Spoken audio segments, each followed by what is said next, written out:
Hello, basketball coaches and basketball players. My name is Basketball Coach Allen, and today I'm going to talk to you about your first practice after your tryouts.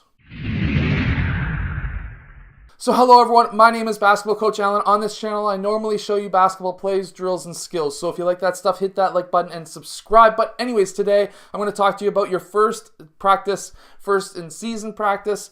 Basically, your first real practice. This is the one that comes right after the tryouts. Anyways, so basically, what I like to do is I usually invite all my players and parents to a team meeting. So you can have this with players, with their parents, or without the players, with the parents. It's up to you as a coach. I usually like to have just everybody overall. That way I don't have to have two meetings. So it's really good to have good conversations with your parents. You want to know what they're expecting of the season. You want to have them know what you're expecting of the season, as well as what you're expecting of the players. And you kind of want to know what the players are expecting. So basically, the communication is huge when it comes to youth basketball, or really any basketball at all. So basically, first practice, I usually do a 30-minute to 1 hour meeting asking questions. Questions like, what do you guys want to get out of this season? Are you guys just here to have fun? Or are you guys here to win? Are you guys here to improve your skills? Things like that. So of course, if it's like a house league, small little thing, you might not want to do meeting something like this because it's usually for fun. But if you're running like an AAU team or a club or a rep team, which is up here, AAU, which is up here in Canada, we call it rep. You want to know what they want to get out of the season. You also want to explain to them, hey, I'm expecting hard work. If you're a player and you're not on the court in practice, you're not going to be on the court in games.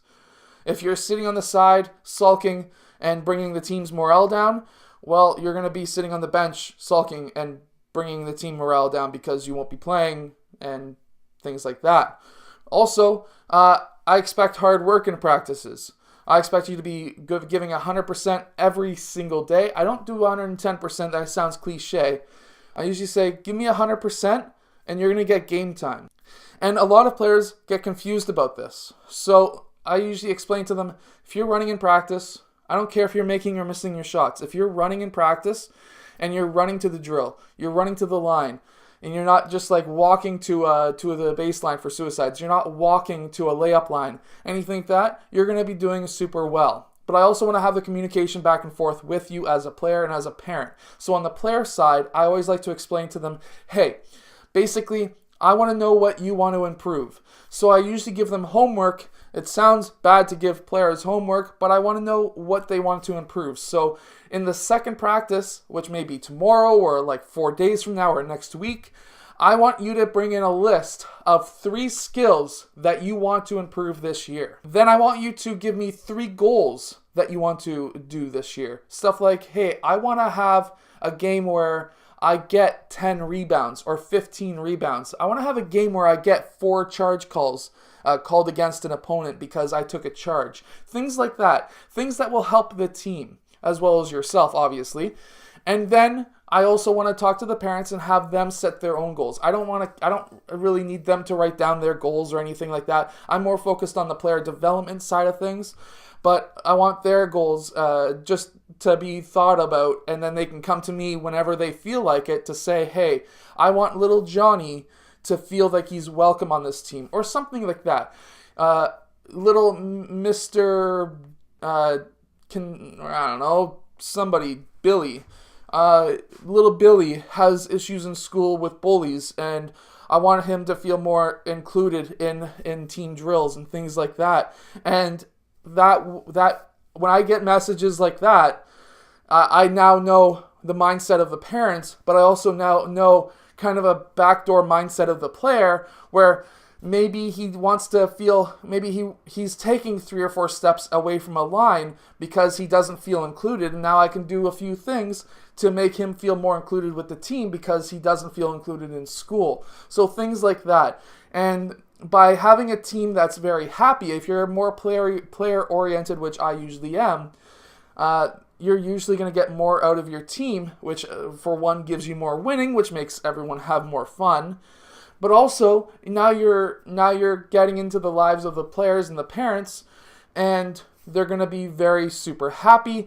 You might be making a player feel so welcome and learning so much new personal skills, business skills, like basketball skills, just overall life skills that they're going to be remembering you for the rest of their lives. So things like that you need to think about too. But anyways, that is what I usually go over in my first practice. I usually also go over just kind of a basic overview of some basic drills that we're going to be running. If it's a 2-hour practice, I usually have about, in our first practice, an hour to an hour and a half. So about half to 3/4 of the practice, just basic drills to see where my team is actually at. They might be playing different in practice than they did in tryout, and now I need to know what they need to kind of work on. And then also, the last quarter to half of the practice, I usually like going over just the basics of the plays. So I personally run majority of the time, 90% of the time, the triangle offense. And I have a play that's called the triangle motion. You've seen it in probably a few of my videos.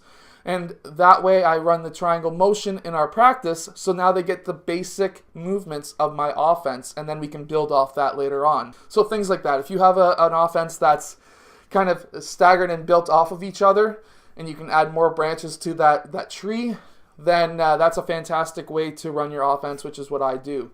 Anyways, I hope that you have enjoyed today's video. If you have, hit that like button, subscribe, and I'll see you guys tomorrow in another basketball video.